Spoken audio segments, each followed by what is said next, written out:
Soon.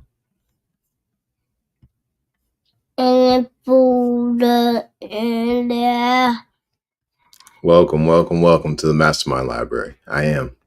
They call me Ferdinand, the bringer of balance, leader of many disciplines, and your host of the MasterMind Library, the home of the MasterMind Book Club. And we have Trigger here with us, my co-host. And in the audience, we have Sincere, Huey, and Elijah. All right, so we've made it to episode 70. Thank you all for coming with us along this journey. We've been reading from ImHotep, the Vizier and physician of King Zoser. Calm down. And today we are in chapter 3. ImHotep as a medical demigod. All right, so let's go over here to our table of contents. Yep, ImHotep as medical demigod. So let's go ahead and go to that portion of the book, 29. And we'll make it a little larger for everybody to be able to see.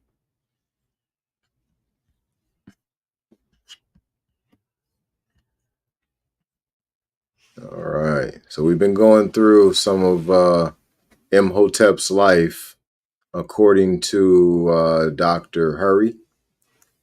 And he's got a lot of detailed information, but some of the texts, just be aware of who's writing it. And I'll say that. And make sure you do your own studies. All right. I'll make sure this is good. All right. ImHotep as medical demigod. For many years, Egyptologists have been puzzled to explain why ImHotep, who lived in the days of King Zoser, ca 2900 BC, was not ranked among the full gods of Egypt until the Persian period, dating from 525 BC.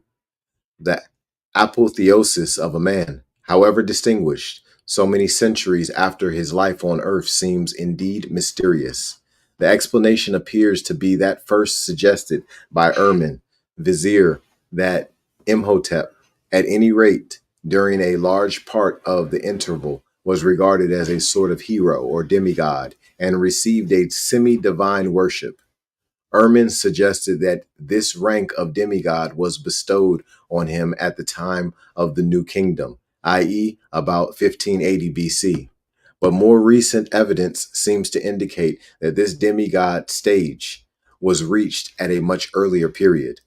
In one of the Oxyrhynchus papyri, written in Greek and dating probably from the 2nd century AD, we read that King Mycerinus, the son of Khufu, Cheops, of the 4th dynasty, established temples and endowments for ImHotep, the son of Ptah, and other persons. Consequently, if this papyrus is to be trusted, ImHotep was worshipped as early as the 4th dynasty, and his temple was resorted to by sick and afflicted persons.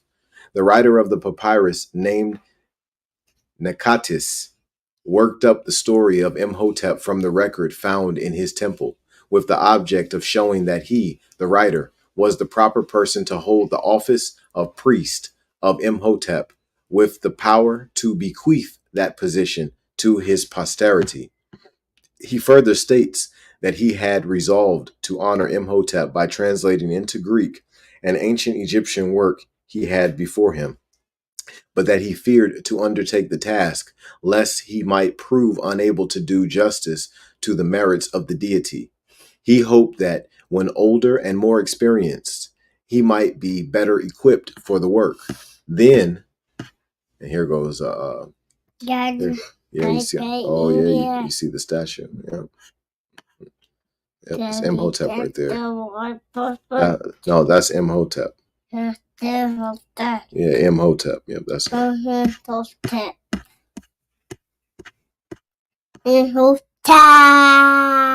Exactly. Yep, exactly. Then, let's get it back to where we need to be at.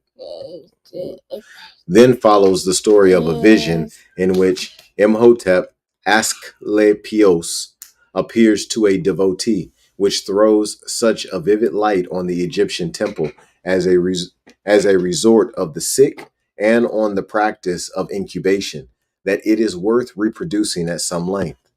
The story relates to the mother of Nikatis, who was attacked with quartan ague, which induced her friends to seek assistance at the temple of MHotep. This deity appeared to the sick woman in dreams and cured her by simple remedies, for which both mother and son showed their thanks by sacrifices. Nikatis himself subsequently also fell ill, with pain in his right side, violent fever, loss of breath, and coughing associated with the pain in his side. He too, in his turn, and accompanied by his mother, hastened to the shrine and lapsed into half unconscious sleep. Meanwhile, his mother, wide awake, suddenly perceived in a vision a being of superhuman stature, clothed in shining raiment and carrying a book, who regarded the patient intently from head to foot and then vanished. When the mother had recovered from her surprise at the vision, she woke up the invalid and found that his fever had departed, leaving him in a profuse perspiration. As soon as the invalid was able to speak, he began to recount what he had seen in a dream, i.e., the same vision that his mother had witnessed whilst awake. The pain in his side soon ceased, the god having given him an massaging cure. The mother and son at once proceeded to express their gratitude by the customary sacrifices, and, it may be presumed, donaria. MHotep, however, notified that such were not the recompense and signs of gratitude he required. He wished Nikatis to fulfill the promise made years ago to re-edit the ancient Egyptian book in Greek. The writer then goes on to say, since the divine master regretted the non-composition of the divine book, which invoked his providence, and was filled with the story of his divinity and inventiveness, he set about the dutiful task, which he thus describes. Since thou hadst once noticed, Master, that I was neglecting the divine book, invoking thy providence and filled with thy divinity, I hastened to the inspired task of the history, and I hope to extend by my proclamation the fame of thy inventiveness.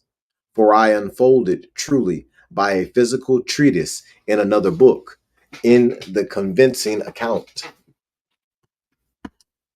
And here goes another statue of MHotep.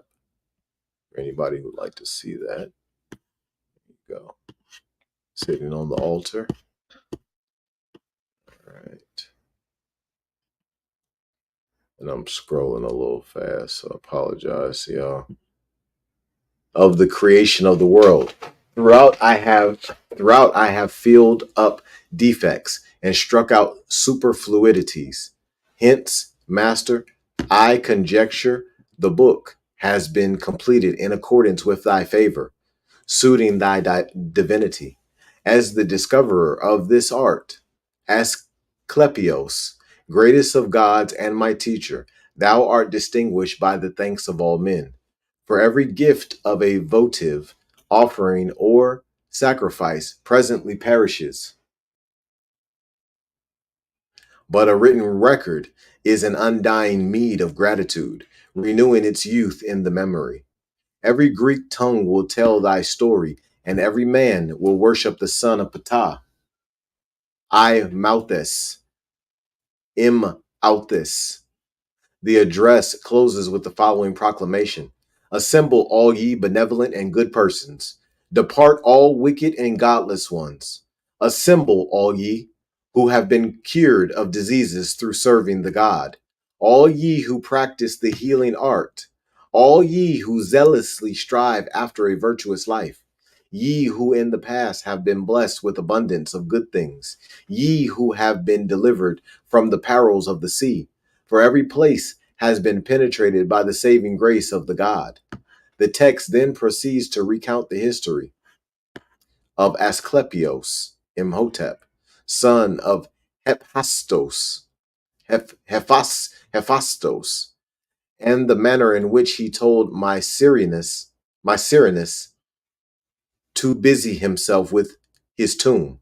It is clear that though Imhotep was not yet recognized as a full deity, he was to some extent worshipped in the same manner as a god. Until the Oxyrhynchus papyrus described above was discovered, showing that Imhotep was worshipped in the time of King Mycerinus. His elevation to the status of demigod had been associated with the religious revival that occurred at the advent of the New Kingdom, i.e., 1580 BC.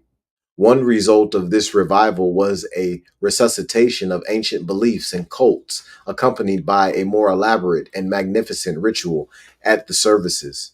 The gods came to be enthroned in palatial temples that glistened with costly sacramental vessels, the ceremonies being supported by wealthy endowments, while the high priest enjoyed well nigh royal rank and power. This increase in the magnificence and wealth of the great Egyptian gods led more and more to their estrangement from the common people. And here goes another statue of Imhotep.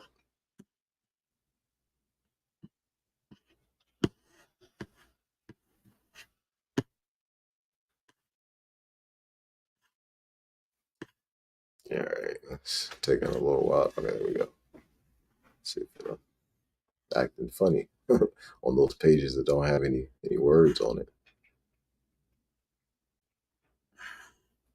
The humble peasant felt that he could no longer approach his deity with his daily petitions for body and soul, as he used to do in more primitive times. Yet the common people seem as much as before to have needed a superhuman helper and friend in sympathy with the troubles and problems of life and accessible to their personal needs. Thus came about the introduction of new and more popular deities, or rather of demigods, heroes, or saints, who could be worshipped and invoked by the common people. And these were often selected from amongst the national heroes of past ages. Among them was the wise and good Imhotep. These popular demigods were probably regarded somewhat as the Greeks later on revered their hero gods, to whom was rendered a semi-divine worship. Ehrman writes, out of this esteem for the ancient wisdom, there arose the veneration manifested at this late time for those who had been leaders of the nation in the primitive period. They had previously been looked upon as people of renown. Some of them were regarded as demigods. Among them is Imhotep, a man who belonged to the court of Zoser, one of the earliest of the kings of Egypt, and who was remembered by the people as the celebrated royal architect and as the author of ancient literature. This view of the demigod stage being deferred till the new kingdom depends, however, on the opinion that is formed of the trustworthiness of the Oxyrhynchus papyrus referred to above. It is also during this demigod stage in the 18th dynasty, Amenophis, Amen, Amenophis the third, that arose the custom amongst Egyptian scribes of pouring a libation out of their water bowl to that most famous of scribes, Imhotep. A. H. Gardner thus refers to this custom, that Imhotep should have been so distinguished from other Egyptian celebrities by a special right, not the common funeral offering accorded to others, is surely sufficient to warrant the epithet demigod, not denied him at a later date. In the numerous bronze statuettes representing the demigod stage of his career, Imhotep presents obvious signs of his human origin. He appears in the figure of an ordinary man, clothed in the simple garments of primitive days, without scepter or ankh, or the peculiar beard worn by the gods. He looks like a sage and is generally seated on a throne or chair, rarely standing, and with a roll of papyrus on his knees or under his arm. He may either be reading or appear to be buried in thought. This appearance forms a striking contrast to that met with after his apotheosis, as we shall see in the next chapter. And that concludes chapter 3. This is powerful, what we're reading, giving us the beginnings of ImHotep. And like I said, we got to make sure that we look at this from a perspective of understanding what we're reading and who we're reading from.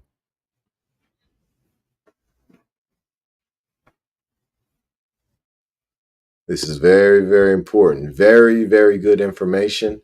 I'm definitely looking forward to the next chapter. I want to follow through on this and read every piece of this thing because it's got some good information in it. Hey, what's up? Hey, we got Huey over here, y'all. Okay. It's important to read. It's important to read to our children. Our children are the future. Our children are going to carry on our legacies. And if we give them the knowledge that we wanted to have when we became adults, if we give that to them as a child, it becomes a seed that is planted within them, and the environment around them helps them to grow that seed. They grow it themselves. We just hand it to them. They put it in their soil. They put it in their subconscious, and then they emotionalize it. And because of the emotionalizing of that information, which is symbolized, the subconscious has directions now.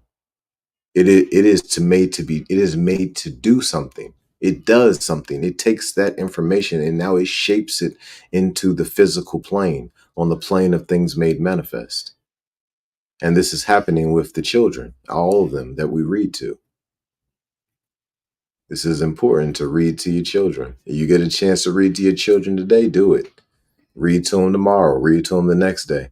Because every time you read to your children, you're putting in knowledge in them that you want them to have. And then they determine whether that knowledge, how they're going to use that knowledge, how they're going to grow in it. Right. So this is the beautiful blessings of reading to your children and them reading with you or reading to you. All right. So that right there concludes episode 70. Appreciate everybody. And thank you to Huey and Trey for being a part of the episode. Y'all be blessed and expose your gift.